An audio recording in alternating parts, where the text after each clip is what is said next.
Muy bien, primer domingo del año, pues expectantes de lo que el Señor nos quiere hablar en esta mañana, amén. Amén. Contentos de poder estar en su presencia, poder también meditar en su palabra. Yo quiero invitarte hoy a abrir la Biblia en Filipenses, en la carta del apóstol Pablo a los Filipenses, capítulo 1. Vamos a estar leyendo los versículos 9 al 11. Filipenses, capítulo 1, versículos 9 al 11. Eso es lo que vamos a estar considerando esta mañana. Vamos a estar meditando en esta preciosa carta del apóstol Pablo. Si hubiese una sola razón por la cual deberíamos prestar toda atención a esta carta, bueno, además de ser palabra de Dios, es el hecho de que es la carta de toda la Biblia donde más se habla del gozo. El apóstol Pablo en 4 capítulos hace 16 referencias a la importancia del gozo en la vida cristiana y lo hace escribiendo desde una cárcel en Roma, desde una cárcel romana. Por lo tanto, eso ya sería razón suficiente para estar muy atentos a cada una de las palabras de esta preciosa epístola del apóstol. Pero yo quiero que podamos considerar solamente 3 versículos de la introducción a esta epístola donde el apóstol Pablo está orando por la iglesia en Filipos. Así que hemos estado considerando la oración del apóstol Pablo por la iglesia en Éfeso por varios domingos. Hoy vamos a estar considerando brevemente la oración del apóstol Pablo por la iglesia en Filipos, por cierto. Ambas son conocidas como epístolas de la prisión porque fueron escritas más o menos en la misma época, cuando Pablo estaba encarcelado por primera vez en Roma. Así que Filipenses capítulo 1, versículos 9 al 11. Yo quiero animarte a estar atento a la palabra del Señor y pedir sabiduría de lo alto para que el Espíritu pueda ministrar a tu corazón en esta mañana. Dice así la palabra del Señor. Versículo 9 dice: y esto pido en oración, que vuestro amor abunde aún más y más en ciencia y en todo conocimiento, para que aprobéis lo mejor, a fin de que seáis sinceros e irreprensibles para el día de Cristo, llenos de frutos de justicia que son por medio de Jesucristo para alabanza, para gloria y alabanza de Dios. Hasta aquí la lectura bíblica. Vamos a orar y poner este tiempo delante del Señor. Padre, queremos agradecerte porque en esta mañana, además de poder haber cantado a tu santo nombre, también hemos oído ya tu voz que nos llama a madurar, este año. Tú quieres que maduremos en este año. Padre, quiero rogarte en tu misericordia, en tu favor, que tengas en bien, por el Espíritu, utilizar este sermón y esta palabra que hoy tú pones delante de tu pueblo para ayudarnos a madurar.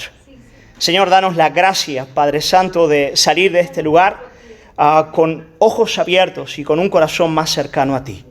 Te lo pedimos, Padre, en el precioso nombre de Cristo Jesús. Amén. Amén. Queridos hermanos, no sé si estáis de acuerdo conmigo, pero yo considero que tal vez la mayor dificultad del cristiano a la hora de tomar decisiones no reside tanto en discernir o decidir entre lo bueno y lo malo, sino entre lo bueno y lo más excelente, aquello que es bueno y aquello que es infinitamente mejor. Por ejemplo, ahora estamos empezando un año y no sé cuántos de vosotros tenéis por costumbre el tomar un papel y tener una lista de resoluciones en los cuales estáis tomando decisiones referentes al año por venir.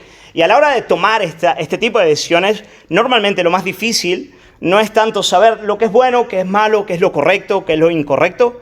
Eso más o menos lo sabemos a partir del conocimiento bíblico, de una conciencia sana. Uno puede tomar esas decisiones más o menos de manera sencilla, pero saber hilvanar qué es lo mejor entre dos cosas que pueden ser buenas en sí mismas es una historia completamente diferente.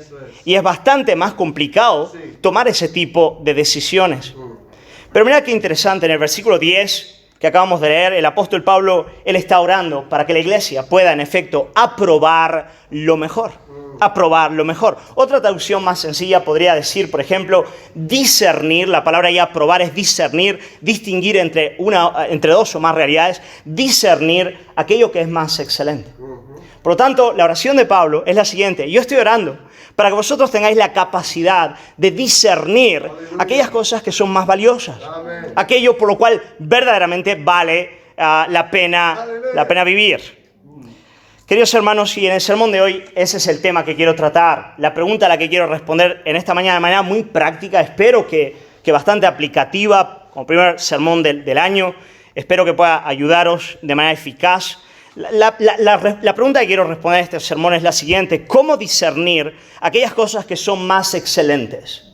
¿Cómo discernir? Pablo ora por eso, para que aprobéis lo mejor. Y al orar, Pablo nos va a dar los elementos necesarios para, en efecto, poder actuar de este modo. Pablo ora y a la vez nos está otorgando lo que necesitamos para poder discernir aquello que es más excelente.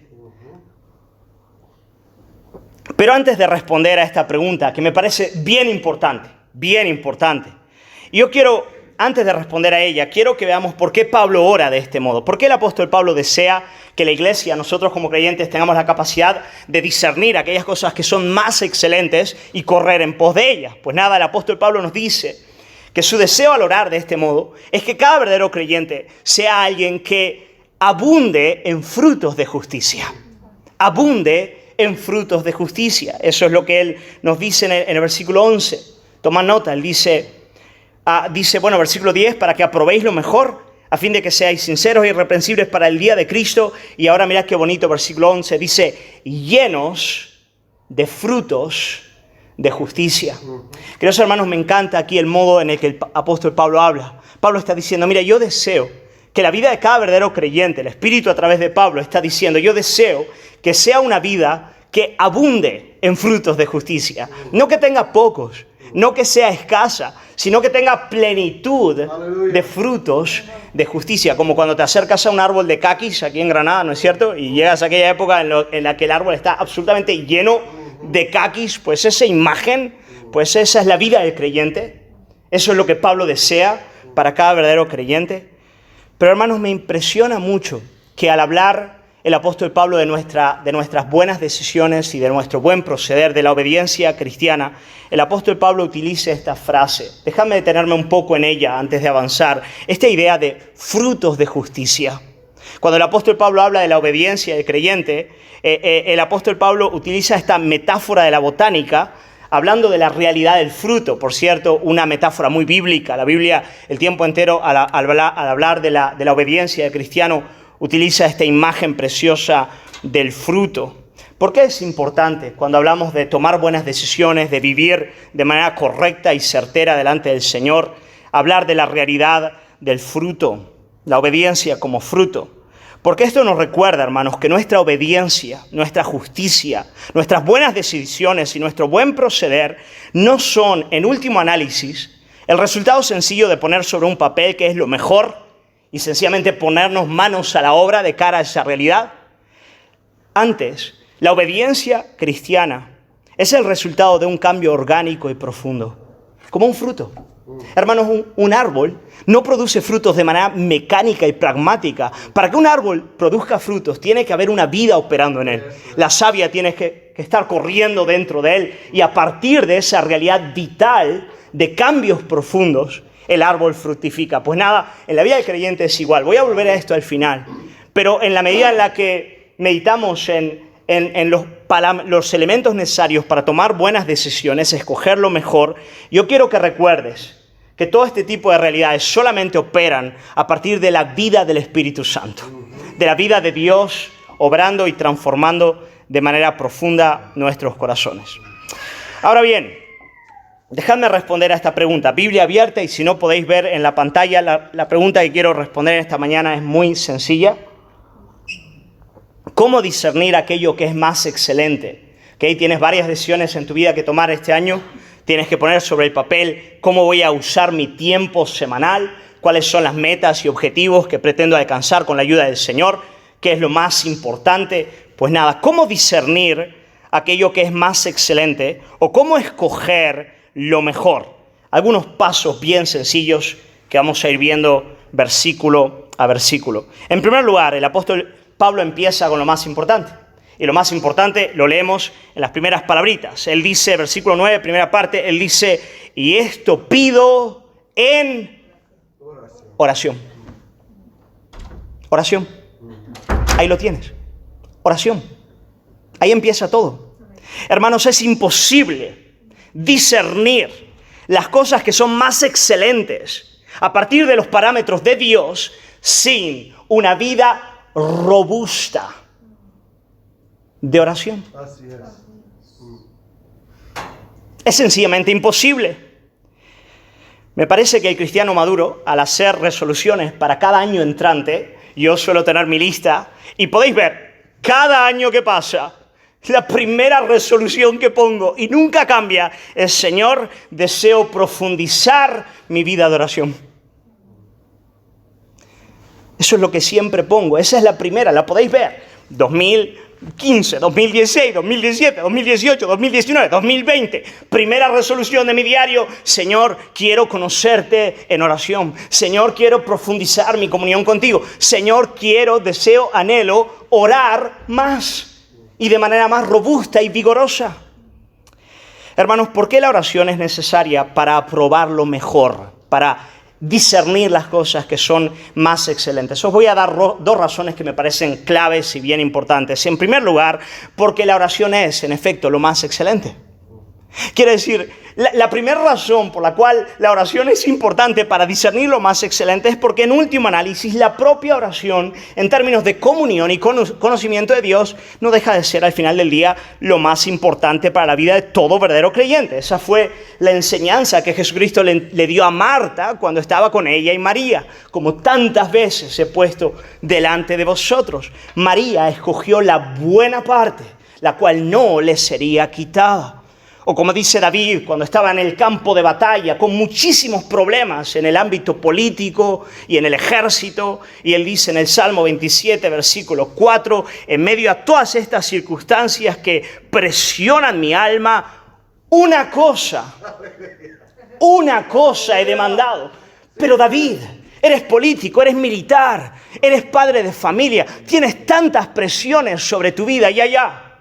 Pero escúchame bien. Aunque un ejército acampe alrededor de mí, no temerá mi corazón. Aunque contra mí se levante guerra, yo estaré confiado. ¿Por qué? Sigue diciendo, versículo 4, una cosa he demandado a Jehová, y esta buscaré. Se lo pido, pero me empeño también en buscarla, que esté yo en la casa de Jehová todos los días de mi vida, para contemplar la hermosura de Jehová e inquirir en su templo.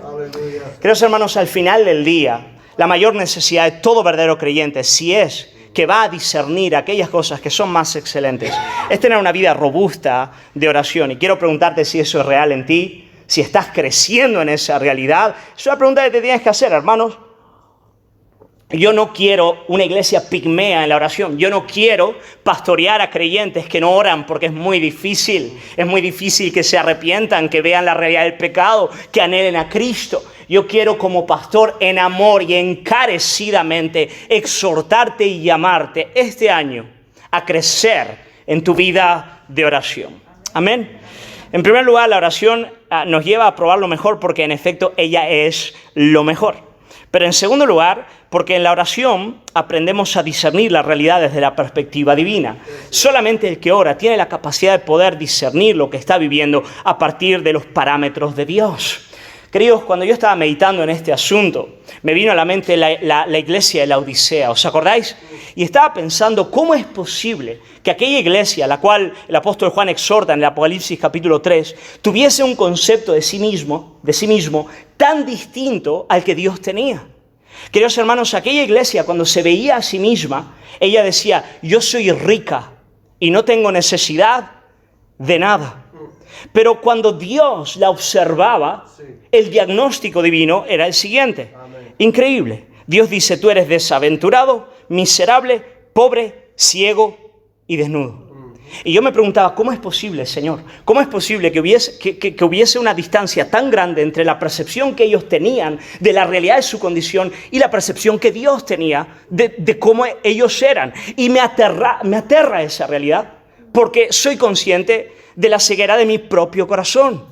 Pero la respuesta a esta cuestión la vemos en la propia exhortación, cuando un poco más adelante se nos dice que Jesucristo está del lado de afuera, golpeando a la puerta y diciendo: yo quiero comer con vosotros. Yo quiero tener comunión con vosotros. Yo quiero tener tratos con vosotros. Queridos hermanos, es en la sala de oración cuando nos damos, déjame hablar a partir de la metáfora de Apocalipsis 3, en la sala de oración cuando tenemos banquetes con Jesucristo, que el colirio del cielo viene a nuestros ojos para que podamos discernir la real condición de nuestros corazones y por lo tanto arrepentirnos y tomar decisiones correctas. Hermanos, nadie que no tenga comunión profunda, robusta con Cristo, alrededor de la mesa, comiendo con Él, puede discernir la realidad de su corazón y, por lo tanto, aquello que es más excelente. Así que lo primero que el apóstol Pablo hace para que la iglesia pueda aprobarlo mejor es orar. Y lo primero que nosotros tenemos que hacer, queridos hermanos, si queremos discernir aquello que es más excelente, es crecer en nuestra vida de oración. Amén. Ese es el primer punto. Quiero que tomes nota de eso. Quiero que lo pongas como primer apartado de tus resoluciones. Yo quiero aprender a orar. Yo me voy a la montaña, a Cumbres Verdes, voy a perderme allí en espíritu de oración y decirle, Señor, yo necesito conocerte en la intimidad. Eso es lo primero. Amén. Segundo lugar, seguimos leyendo, versículo 9. Dice el apóstol Pablo, sigue diciendo, y esto pido en oración. Lo segundo que él dice es que vuestro amor. Y ahí nos detenemos, amor. Lo segundo es el amor. Lo segundo que nos habla el apóstol Pablo es, si tú quieres discernir aquellas cosas que son más excelentes, las motivaciones de tu corazón deben ser las correctas. Las motivaciones, cuando hablamos del amor, hablamos de las motivaciones por las cuales hacemos lo que hacemos. Y Pablo está diciendo, mira, para discernir, tener la capacidad de evaluar aquello que es más excelente, tu corazón tiene que tener motivaciones santas, motivaciones correctas, motivaciones que deriven del amor de Cristo.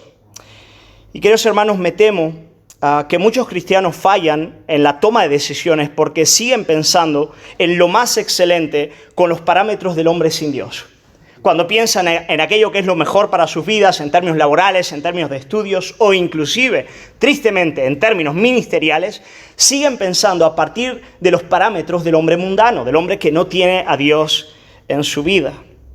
¿Qué parámetros son esos? Pues, hermanos, cuando el hombre de nuestro tiempo piensa en lo más excelente, yo quiero alcanzar los objetivos más altos en mi vida, él tiende a pensar en lo que puede proveerle de realización personal, aquello que le permita desarrollar todo su potencial, aquello que le otorgue una mayor medida de confort y gratificación. Estoy intentando utilizar términos que hoy en día escucharías en todas partes. El hombre natural piensa en términos egolátricos cuando quiere discernir aquello que es más excelente para sí mismo.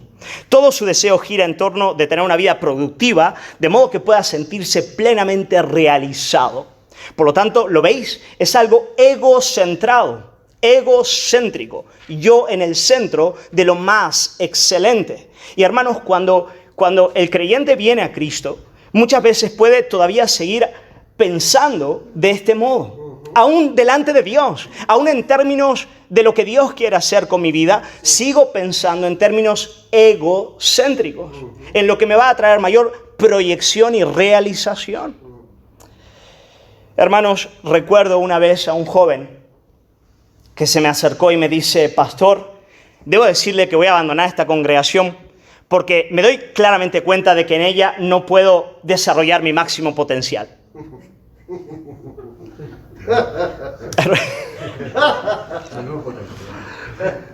Hermano, le dije, claro, hermano, vaya usted a desarrollar su máximo potencial a donde quiera. Quiero decir, imagínate al apóstol Pablo escuchando a alguien hablar en esos términos. Wow, yo quedé mirando diciendo, Dios mío, ¿dónde está esta persona? ¿A qué Jesús sigue? Quiero decir, ¿qué ha entendido? ¿Qué ha dicho el Evangelio en ese corazón? Queridos hermanos, otros creyentes hablan en términos de dejar una huella en la historia. Mi deseo es dejar un gran legado a la posteridad. Cuando gente habla así, a mí se me encienden todas las alarmas. Me pregunto, espera, ¿qué está moviendo ese corazón? Queridos hermanos, el cristiano solo será capaz de discernir lo más excelente cuando el verdadero amor de Jesús es lo que motiva su corazón. ¿Y qué significa eso? Me dirás. Pues nada, que lejos de desarrollar tu potencial, de buscar tu autorrealización, tu deseo y tu alegría más profunda va a ser ver, florecer y crecer a aquellos que están a tu alrededor. O sea, mi deseo, mi anhelo, mi sincera motivación es servir a gente pecadora que está alrededor de mí. Hermanos, eso es lo que Jesús hizo, ¿no es cierto? Él vino para dar su vida por el pecador. Pero, ¿sabéis? Cuando pensamos en estos términos y decimos, vale, entonces realmente ser motivado por el amor implica no estar tanto buscando mi autorrealización personal como servir a aquel que está a mi lado para verle florecer. Cuando yo me doy cuenta de que eso implica seguir a Cristo, yo tengo que necesariamente darme cuenta de que seguir a Cristo implica llevar una cruz. Amén. Llevar una cruz. Morir a una motivación egolátrica que milita en mi alma todos los días de mi vida. Y bueno, cuando vas a Lucas capítulo 9 te das cuenta de que en efecto eso es lo que Jesús dice, que el que quiera ser mi discípulo ha de negarse a sí mismo y tomar su cruz a cada día y seguirle.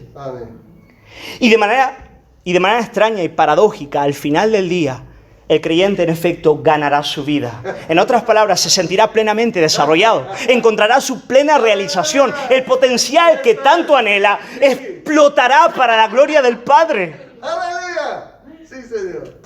Pero que no se engañe. El camino no es otro. Es el de la cruz. Y no hay escapatoria. El camino es venir a un lugar en el cual tú no estás pensando hacia adentro, sino hacia afuera. El apóstol Pablo dice, y esto pido en oración, que vuestro amor, y aquí empieza todo, el amor de Cristo tiene que haber cautivado tu corazón y cambiado ese principio egolátrico adámico que regía antes tu alma. Amén. Hermano, en primer lugar, para tomar buenas decisiones, ora.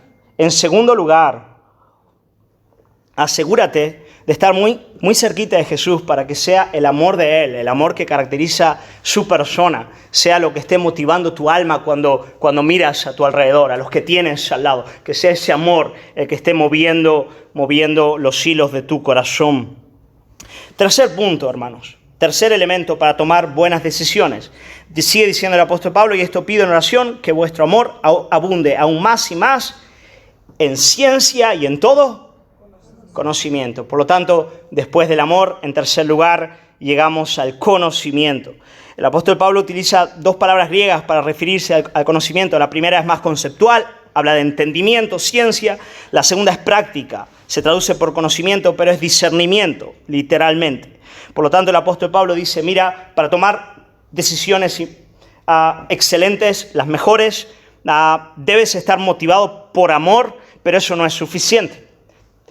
Debes crecer en entendimiento, debes tener conocimiento bíblico, tu mente tiene que estar cargada con la verdad.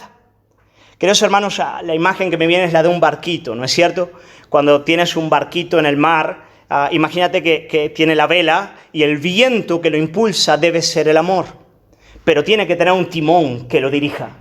El timón que dirige el barco es el conocimiento bíblico. Hermanos, esto es muy importante porque las buenas intenciones no pueden suplantar la importancia de la verdad, del conocimiento.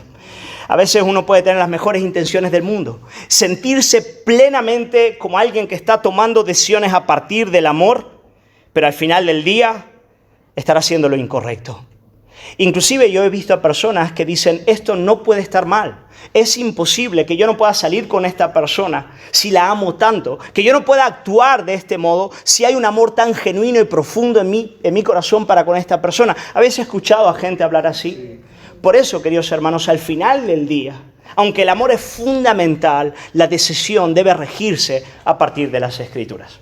Así que, hermano, el apóstol Pablo dice, y esto pido en oración, que vuestro amor, sí, abunde aún más y más en ciencia y en todo conocimiento. El conocimiento es fundamental. El conocimiento bíblico debe ser el fundamento. Muchos son pobres en la vida cristiana porque no crecen en el conocimiento de las Escrituras. Hermano, a veces tomamos muy malas decisiones porque nos falta conocimiento, porque nos falta Biblia, porque nos falta una mente que esté cautivada por la verdad. Ahora, tú me preguntas, pastor, ¿cómo la Biblia guía mis pasos? Porque el salmista dice, lámpara es a mis pies tu palabra y lumbrera a mi camino. Bueno, ¿cómo la Biblia guía mi vida, guía mis pasos? Pues de dos maneras. La primera de ellas es mediante el mandamiento directo. En otras palabras, la Biblia está llena de mandamientos que nos enseñan cuál es la voluntad de Dios para todos los ámbitos de nuestra existencia. Y cuanto más la mente conozca esas realidades, mejor serán nuestras decisiones. Me parece eso algo bastante evidente. Pero en segundo lugar, en aquellos puntos en los cuales la Biblia no tiene un mandamiento directo. Por ejemplo, tengo que decir qué carrera voy a tomar o dónde voy a vivir o qué trabajo voy a escoger. Hermanos, una mente saturada de las Escrituras es una mente que va a ser moldeada por la sabiduría del cielo. Y aquel que es cautivado y moldeado por la sabiduría de lo alto será capaz de manera casi intuitiva, por la ayuda del Señor, tomar buenas decisiones. Cuanto más la Biblia sature la mente del creyente, mejores serán sus decisiones en todos los ámbitos de su vida. Por lo tanto, hermano, antes del periódico, hermano, antes del libro de autoayuda, bueno, el libro de autoayuda lo puedes tirar además, pero además de eso, digo, antes de cualquier otra cosa, lee la Biblia, medita en la Biblia, memoriza la Biblia.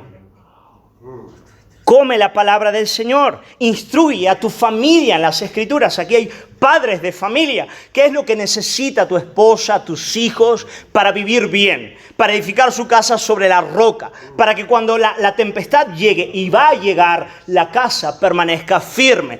Llena tu hogar de la Biblia, hermano. Cuanto más lo estoy haciendo, más palabra de Dios. El apóstol Pablo ora y dice que vuestro amor abunde más y más en ciencia y en todo conocimiento. Querido hermano, oración es lo primero. Lo segundo es amor. Lo tercero es conocimiento. Y en cuarto lugar, quiero que toméis nota cómo el apóstol Pablo hace mención al día de Jesucristo. Al día de Jesucristo. Él dice, y esto pido en oración, que vuestro amor abunde aún más y más en ciencia y en todo conocimiento, versículo 10, para que aprobéis lo mejor, o discernáis lo que es más excelente, a fin de que seáis, ahora, sinceros e irreprensibles para el día de Cristo. Querida iglesia, solo seremos capaces de discernir aquello que es más excelente si lo hacemos desde la perspectiva de ese gran día que está a punto de llegar. En otras palabras, para decidir y discernir lo que es más excelente, tenemos que ser conscientes de que un día vamos a rendir cuentas de lo que hemos hecho con nuestra vida. Llega el día de Cristo, tendremos que rendir cuentas. Para tomar buenas decisiones tenemos que vivir a partir de esa perspectiva. Mi vida tiene sentido, tiene significado, hay un juez. Tendré que rendir cuentas de lo que hago día a día. Mira, aún en el ámbito natural esto funciona así. Dime la verdad, ¿a qué es más fácil buscar lo más excelente cuando sabes que al final del día alguien va a venir y te va a preguntar? Tienes un examen, por ejemplo, o alguien va a llegar y te va a decir, bueno, ¿qué tal? ¿Cómo lo has hecho hoy? ¿No? Aquellos que tengan ciertas dificultades para hacer ejercicios o con la comida, si tienen a alguien que al final del día va a llegar y le va a decir, hey, ¿qué tal? ¿Cómo ha ido hoy? ¿Has hecho deportes? ¿Has comido bien? ¿Has tenido tu tiempo de oración? Hermano, cuando tú sabes que al final del día alguien importante, a quien tú respetas, va a llegar y te va a preguntar, ¿qué tal? ¿Cómo lo has hecho? Eso te hace, bueno, pues ser mucho más atento a la hora de tomar decisiones y hacer lo que tienes que hacer. Pues el apóstol Pablo está hablando de que llega el día de Cristo. Llega, escúchame bien, llega el día de Cristo. Hermanos, cuando Pablo habla del juicio final en términos del día de Cristo, él no está hablando tanto del juicio que va a haber entre el converso y el inconverso, el trono de Dios, ese gran trono blanco en el cual se va a dividir claramente aquel que es del Señor y aquel que no lo es. No, el día de Cristo es el día en el que todo verdadero creyente tendrá que rendir cuentas por lo que ha hecho con la medida de gracia que le ha sido otorgada. Hermano, aún el creyente tendrá que rendir cuentas por lo que ha hecho con la gracia que ha recibido. Lee después 1 Corintios capítulo 3 y el apóstol Pablo habla de cada creyente como alguien que está edificando una casa, especialmente hablando de los ministros del Evangelio. Y él dice que todos están edificando una casa, pero usan materiales diferentes. Algunos pueden usar paja, madera, otros usan piedras preciosas y al final del día el fuego pondrá en evidencia de qué ha construido su vida el creyente. Y dice el apóstol Pablo que algunos van a ser salvos como por el fundamento. O sea, todo lo que han hecho en su vida cristiana se va a consumir y lo único que va a quedar es una fe genuina, pero vacía, muy sencilla, muy básica, pero hay otros que van a haber edificado cosas que permanezcan para la eternidad. Hermano, el día de Cristo llega y tenemos que rendir cuentas. Hemos de evaluar nuestras vidas a partir de la perspectiva de ese día, de la perspectiva de la mirada del Señor. Me encantan las palabras de C.S. Lewis en este sentido. Él dice, debemos aprender a preguntarnos habitualmente cómo lo que estamos pensando, viviendo o haciendo brillará cuando la luz irresistible aparezca en los cielos. Esta luz irresistible es tan diferente de la luz de este mundo que revelará todas las cosas como ellas verdaderamente son. Las mujeres a veces cometen el error de juzgar superficialmente mediante la luz eléctrica cómo sus vestidos lucirán en la plena luz del sol. Esto es lo que tenemos que aprender a hacer. Debemos aprender a vestir nuestras almas, no bajo la luz eléctrica de este presente mundo, sino bajo la luz solar del mundo venidero. El buen vestido es aquel aceptable ante aquella luz, pues aquella luz permanece para siempre. Ahora tú puedes preguntarme, pastor, ¿cómo puedo yo desde ya irme preparando para el día del Señor, para rendir cuentas delante de Cristo? Bueno, te quiero dar una ayuda bien práctica. Tú necesitas rendir cuentas desde ya, con hermanos en la fe maduros que puedan evaluar tu vida. Quiero, hermano, pocas cosas son más salutares y necesarias para la vida de todo verdadero creyente que tener a alguien que sea maduro en la fe y que tenga la capacidad de confrontar y tratar su carácter delante del cual esa persona sea plenamente vulnerable. Hermanos, yo tengo 2 o 3 personas en mi vida, incluyendo a uno de ellos, desde luego es mi padre, delante de los cuales yo vengo y confieso mis pecados, confieso mis tentaciones. Algunos no están ni en esta iglesia, son amigos de otros lugares. Yo verbalizo lo que hay en mi alma y les pregunto, ¿cómo voy? Dime, ¿ves motivaciones erróneas en mi vida cuando predico, cuando ministro, cuando estoy con la gente? Dime, por favor, ¿qué estás viendo? Dime, ¿he tomado decisiones malas? ¿Ves que hay áreas en mi vida que deben ajustarse? Y rindo cuentas. Hermanos, nada es más saludable para el corazón de un creyente que esa categoría de humildad, porque para eso hace falta mucha humildad, que ser vulnerable delante de hermanos que son maduros en la fe y tienen la capacidad de tratar con nuestro carácter. Hermano, ¿tienes gente así en tu vida? A ese nivel, no estoy hablando de la comunión de los santos general que debes tener con la iglesia, ni siquiera con pastores a quienes debes honrar y obedecer cuando hablan conforme a la Escritura. Estoy preguntando a aquellos hermanos que tienen acceso a tu corazón, aquellas personas a las cuales tú confiesas tus pecados y les preguntas francamente, ¿cómo estoy? Dime, ¿cómo? Dímelo. A veces, inclusive, yo he preguntado 10 veces, no, hermano, dime, ¿cómo estoy? No, dime, ¿qué piensas? Y a veces, como me aman mucho y a veces les da corte, ya a la 10ª sí dicen, bueno, Pedro, ven, siéntate. Está bien. Esto tenemos que seguir madurando. Esto aquí, mira, aquí veo que Dios tiene que seguir trabajando. ¿Por qué? Porque, hermano, el que tenga esa humildad de corazón estará mucho más preparado para cuando el Rey de Reyes y Señor de Señores y Juez de toda la tierra le llame a rendir cuentas. Y en ese día, hermanos, el deseo del apóstol Pablo es que seamos sinceros e irreprensibles. La sinceridad habla de las motivaciones del corazón, en términos de amor, como vimos. Y la irreprensibilidad habla de decisiones correctas, una acción conforme a la verdad. Por lo tanto, Jesús nos va a evaluar en términos de sinceridad, corazón, y también en términos de práctica, irreprensibilidad, cómo estoy viviendo mi vida. Ahora, cuando yo hablo con hermanos y les pregunto, ¿qué ves en mi corazón? ¿Qué ves en mi proceder? Yo me estoy preparando también para ese día. Así que yo quiero animarte en este año a tomar todo este tipo de medidas. Amén, hermano. Amén. Quiero animarte, hermano, hermana, de manera muy práctica, en primer lugar, a crecer en tu vida de oración. Crece en comunión con Dios. En segundo lugar, quiero animarte de todo corazón a pedirle al Señor que sea el amor de Cristo el que mueva tu alma. Cuando vengas a esta iglesia torpe y llena de pecadores, entre ellos yo, que tú vengas a este lugar pensando cómo puedo bendecir a mis hermanos. En tercer lugar, come la palabra, hermano. Come la Biblia. Sigue creciendo en el conocimiento, en ciencia, en sabiduría, en conocimiento. Y finalmente, acuérdate del día de Jesucristo. Y desde ya prepárate para ese día, rindiendo cuentas ya con aquellos que tienes a tu alrededor. Amén. Amén. Hermanos, para terminar,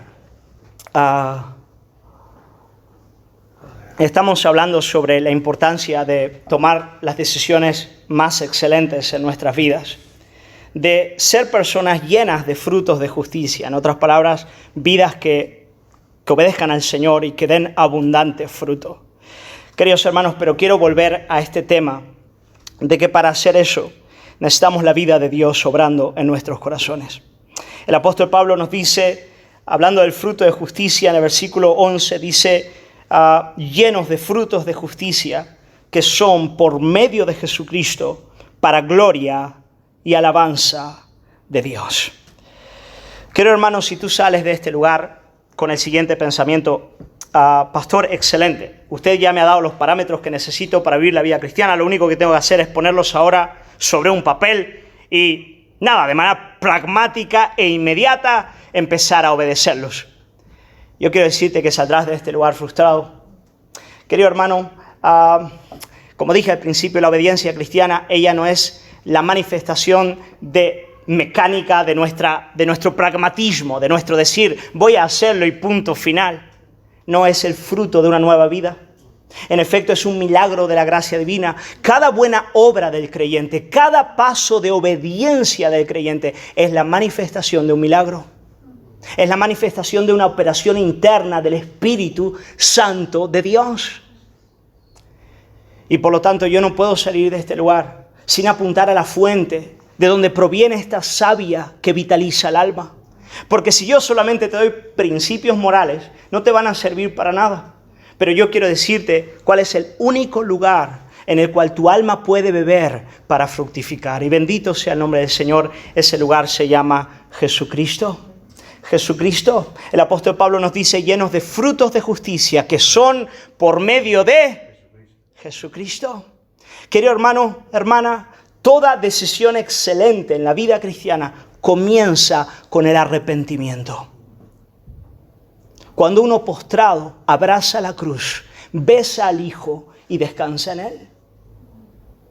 No hay otro lugar, es imposible verdaderamente obedecer si no se empieza con el arrepentimiento. Esto es, claro, para el hombre orgulloso este es un anticlímax, ¿no? Porque el hombre orgulloso es pragmático y desea que le den principios que deba obedecer. Él dice, no, yo lo que quiero es que me digas qué tengo que hacer y lo voy a hacer. Y me frustra que termines el sermón diciendo que dependo del Señor. Pero para el pecador, esta es una gran noticia. Para aquel que ya ha hecho 20.000 resoluciones y ha caído en el camino unas 500 veces o más, saber que toda verdadera obediencia comienza con el arrepentimiento. Cuando me postro a los pies del Señor y le digo, Señor, muchas de mis decisiones son torpes, muchas veces, Señor, fallo en el camino, pero aquí estoy, Señor, a los pies de la cruz, pidiendo tu perdón, pidiendo tu gracia, descansando en tu justicia y rogando, Señor, tu intervención sobre mi vida. Querido hermano, si quieres tomar buenas decisiones este año, acuérdate de Jesucristo. Confiesa delante de Él tus pecados, descansa en lo que Él ha hecho a tu favor y confía en lo que Él va a hacer. Confía en su dirección sobre tu vida. Acércate a Él. Amén. Cuando así lo hacemos, el apóstol Pablo termina diciendo que nuestra obediencia y nuestros frutos son para alabanza y gloria de Dios. Para alabanza y gloria de Dios. Dios es glorificado en nuestras vidas. Vamos a orar. Vamos a terminar este tiempo pidiéndole al Señor que como iglesia nos dé la gracia y la capacidad de tomar las decisiones que son más excelentes. Y que al terminar este año podamos abundar en frutos de justicia. Frutos de justicia. Amor, gozo, paz, paciencia, benignidad, bondad, fe, mansedumbre, dominio propio. A todas esas cosas imprescindibles en la vida cristiana. Matrimonios restaurados, hijos que están viviendo en obediencia conforme a los parámetros del Señor. Una iglesia saludable donde se entra y se puede percibir el amor sincero de Jesucristo. Testimonio vigoroso de la fe a nuestros vecinos que necesitan oír el glorioso mensaje del Evangelio. Humildad de corazón y no falsa espiritualidad. Corazones sinceros que aman y sirven a su prójimo. Vamos a pedirle al Señor que Él nos dé la gracia de escoger lo más excelente. Señor, queremos agradecerte porque en tu misericordia se abre un nuevo año delante de nosotros, Padre. Un año en el que tú nos llamas a andar en buenas obras que tú ya has preparado de antemano para que andemos en ellas, Señor. Pero quiero orar por tu iglesia, quiero orar por cada uno de mis hermanos y por mi propia vida, Señor. A cada día se nos presentan tantas decisiones, Padre, en el trabajo, en la familia, en el hogar. Dios mío, y nosotros queremos ser obedientes a ti. No queremos movernos a partir, Señor, de nuestro propio corazón. No queremos hacerlo, Señor. Queremos movernos a partir de tu palabra.